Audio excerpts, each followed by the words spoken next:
Hello, I'm Jody Wolf. You're watching Expoz, December 26, 2015, 2:45 a.m. Birmingham. Topic, Cern.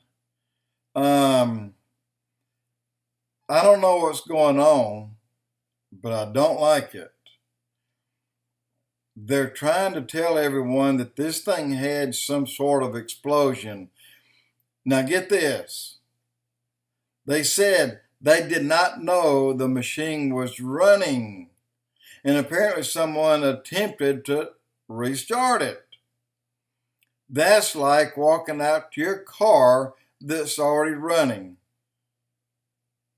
And it's got loud mufflers. And when you hit the starter, it grinds loud enough that you kind of freak out and yank your hands off. Or you're running down the road about 70 miles an hour and you decide to put it in park. You can't do it. Cern, if it's running, you cannot do anything with it. It's like turning on a switch that's already on.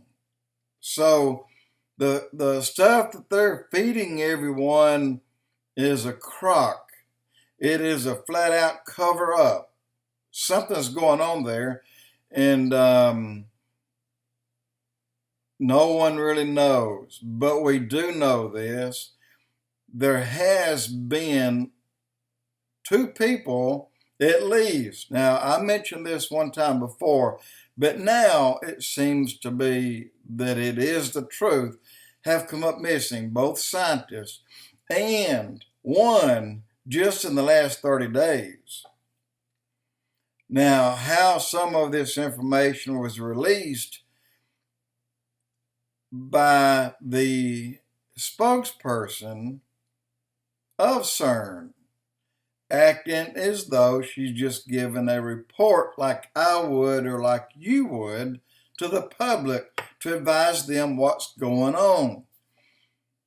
Cern, they say, created a nuclear explosion inside.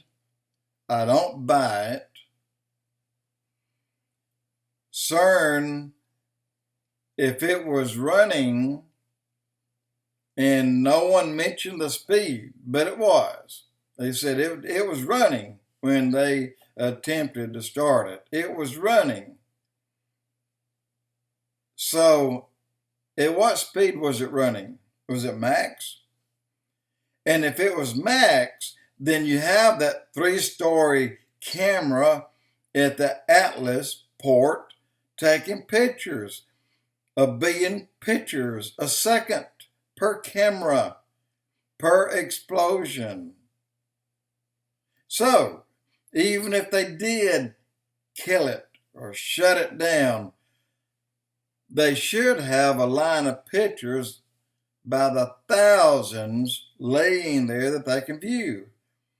But yet, there's none, not one. So something's going on there. And Tom Horn believes that there's some sort of cover-up, major cover-up, and so does Steve Quayle. Both of them believe the same thing. Both of them are saying that basically BS, there's no way that they accidentally destroyed a multi-billion-dollar machine because it was running. Yeah. It's like a tractor trailer at a drag race. He's running down the strip and they're wondering if it's left yet. I mean, some stupid thing that you do not overlook. Turn on the TV that you're looking at that's already on. So whoever is giving these false messages are attempting a cover-up. But nobody's buying it because it's stupidity to believe that it is it's not stupid to believe it's cover-up, it's just stupid because of the ignorance that they display in trying to tell you we didn't know the machine was on. Anyway, something's going on there, and it still ties in with the Pope in some way. And it is tied in with HARP as well. Now, I want to tell you something else. This I've known for about, I'm going to say 5 years, maybe longer. And I have done a blog on it, probably 2 or 3, about 5 years ago. And they have in the Middle East and the surrounding countries that surrounds Israel, and in the Mediterranean, and in the Black Sea, and in the Red Sea, they have a number of missiles with nuclear devices on them. And you know what? They're not pointed at each other. They're not pointed at Israel. What did the Bible say about the return of Christ when he did return and his feet touched the ground? It would be at the Mount of Olives. Very specific. The Mount of Olives is right there above the old city, right behind the Temple Mount. Can't miss it. Mount of Olives, right there. Well, when he comes down, Christ, the sky's going to part, okay? Not necessarily a cloudy day when he comes. If it is, then he'll part the clouds, but the world will see him. All these missiles are pointed at a certain degree. I don't know if it's 33 degrees, 33 and a third, I don't know. But they're all pointing at a certain degree, assuming a portal is going to open at that height off of the ground. There are hundreds, to be safe, I'll say hundreds. In reality, I hear thousands, and not only that, they have a number of satellites that are the Star Wars era satellites. Don't you think that these things have been out of commission? Because they have not for a moment. The ones that America blew down, shot out of the sky, that's trying it out. Well, this is one that's fixing to fall anyway. And then one that Russia followed suit, and they did the same thing just to prove that we are as accurate as America.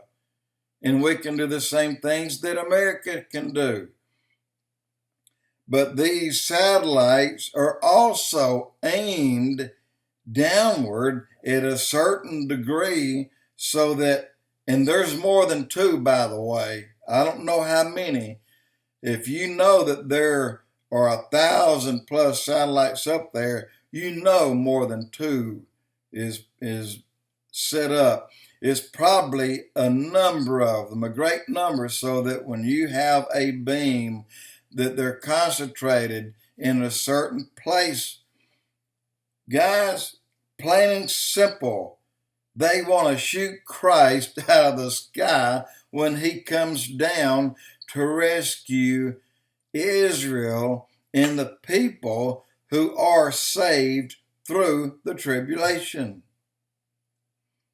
This is when he comes down to end the Battle of Armageddon. Take no prisoners. And people are actually set up on the ground. Many countries, and I think pretty much everyone is involved except Israel.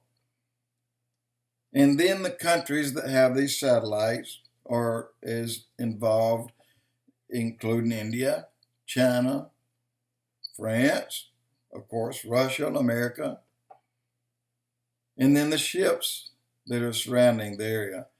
Look, they want to shoot down Jesus Christ when he cracks that sky open. And he'll be on a white horse, and he will have a sword. a mighty sword. And guess who's going to be behind him? Those who died prior to the tribulation or during the tribulation that were saved. They will be on horses behind him. But guess what? He takes the full impact of everything that everybody has got, and it didn't faze him. That's our Christ. That's our God in the flesh, guys. This is going to happen, and you can research it yourself and find so much information about that. You won't believe it. Having not known it prior to today, you won't believe it when you read it. Jody Wolf Expoz.